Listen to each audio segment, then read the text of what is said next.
The Apple Thief, written and generated by MysteryMachine. In a tranquil, small, midwestern town, nestled amidst the rolling hills and the farmland, there lived a lonely old man named Henry. Summer had just turned to fall, and Henry's days were uneventful. People in town knew him as a nice man, but a bit of a quiet recluse. One evening, as he sat alone by the window, sipping hot apple cider, Henry had an idea. Later that night, he climbed into his weathered pickup truck, its engine coughing to life with a faint rumble. He threw several crates into the back of his truck, and with a determined expression, he set off on his secret expedition. Backing out of his driveway and starting slowly down the block, he hadn't gone far before he spotted what he was looking for. Pulling over, he stopped the truck beneath a giant, gnarled apple tree in Dr. Ramos's yard. Underneath it, fallen apples littered the ground.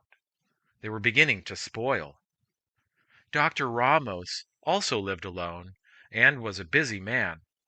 Henry knew he didn't have the time to clean up his apples, so he set to work. As the days and weeks went on, rotten apples continued to disappear from underneath trees all over town. The townsfolk couldn't help but wonder why their apples were mysteriously vanishing overnight. Whispers and speculations began to circulate through the tight-knit community. Some thought it was the work of mischievous children, while others believed it might be the work of raccoons. But the true culprit remained shrouded in secrecy. One crisp autumn evening, as the full moon cast an ethereal glow over the town, a young girl named Emma sat by her bedroom window saying her prayers. The pale light illuminated her room, and she was captivated by the beauty of the stars. As she gazed outside, her eyes widened with surprise and curiosity. There, under the shimmering moonlight, she saw Henry, the old man from down the street, collecting apples from underneath her family's tree. Emma watched in silence, her heart pounding. She had discovered who the apple thief was. Over the following days, the town's situation took an intriguing turn, and the mystery of the disappearing apples deepened. More neighbors began to experience vanishing apples from their yards. But the apples didn't just disappear. Jars of fresh apple cider began appearing on doorsteps across town, a silent offering from the mysterious apple thief. The townspeople were baffled. The missing apples and the appearance of cider could not be a coincidence. They gathered at the local diner to discuss the situation. Henry sat quietly unnoticed in the back. Rumors had spread like wildfire, but no one suspected him. Some had brought cider to share, but the town was divided on whether they should set out to find the elusive apple thief.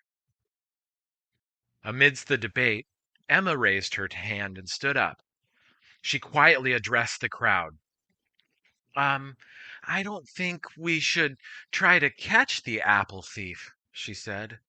I mean, if you think of it, the person isn't really stealing the apples.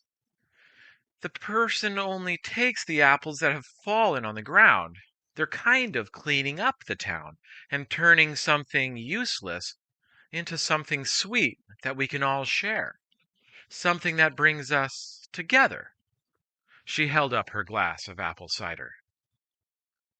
Emma's bold and compassionate words melted the hearts of those townfolk who saw the disappearing apples as stealing.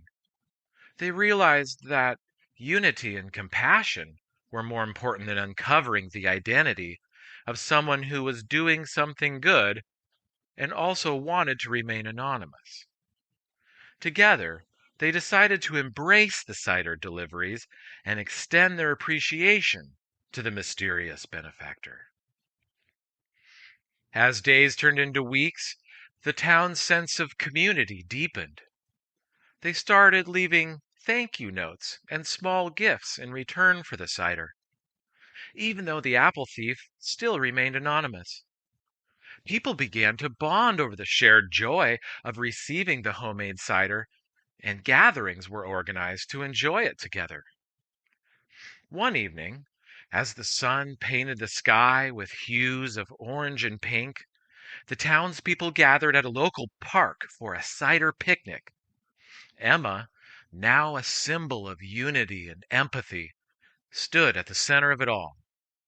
She raised her glass and made a toast to the sweetness we find in our community, even when life gives us bad apples. She smiled. As the crowd cheered and clinked their glasses together, they knew that they had discovered something far more valuable than the mystery of the apples. They had found the power of coming together, of seeing the good even in the most unexpected places, and of turning a town divided into one united by the simple gift of cider. Henry, the lonely old man, watched from a distance, a smile on his weathered face, content in the knowledge that his secret had brought sweetness to their lives in more ways than one.